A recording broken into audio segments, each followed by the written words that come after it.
guys, I'm Jason and welcome to the fourth episode of the Jason Info Show with an explainer, a book review, some brand new news and a fun quiz at the end that you'll have to solve. Let's go.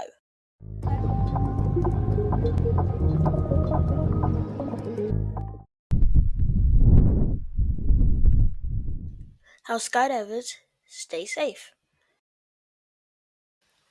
When someone jumps out of a plane, they don't fall faster and faster forever. They hit something that's called terminal velocity. That's when the air pushing up is so strong to balance the pull of gravity. It means their speed becomes steady, which is the perfect time for stunts. Skydivers steer using nothing except their bodies. If they spread out their arms and legs, they catch more air and slow down, almost like they're lying on a giant invisible cushion. But if they tuck in tight, they fall faster.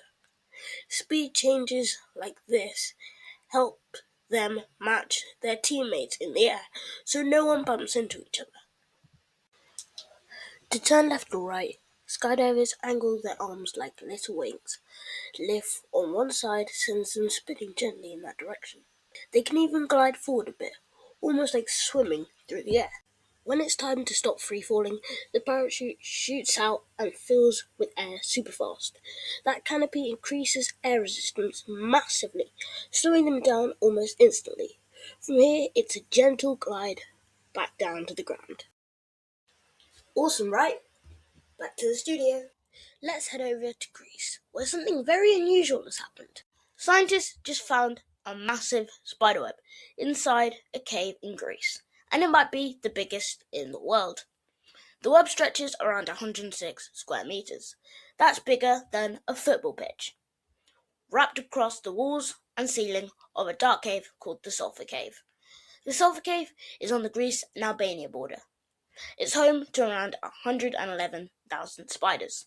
Most are Tegenaria domestica, also called barn funnel weavers, and the other are Prinaegonae vagans, also known as the tiny sheet weavers. It might look scary, but scientists say that the spiders aren't dangerous. So if you're afraid of spiders, you're safe. Seeing a web like this in a cave is wild, like a real-life Spider-Man movie scene. Scientists, and let's take a look at our book of the week.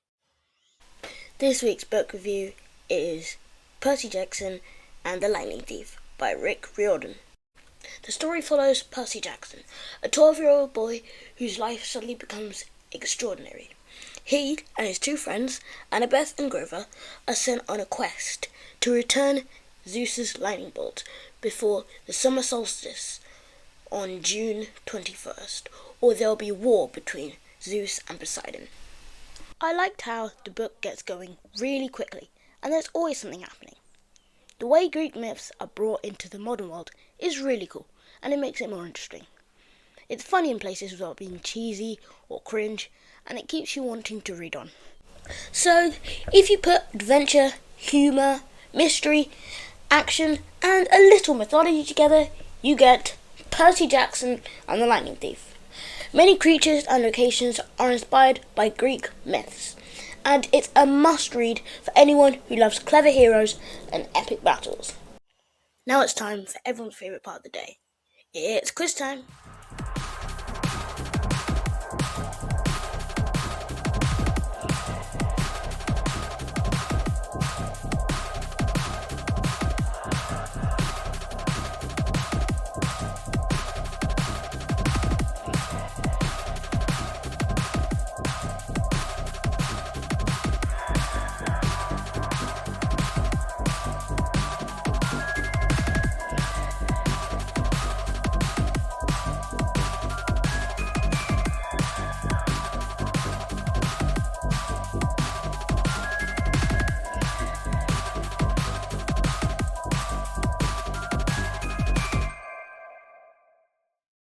If you enjoyed this episode of the Jason Info Show, don't forget to like, subscribe, share with your friends, and if you still want more, then get ready to check out my other info shows, which have a link in the description.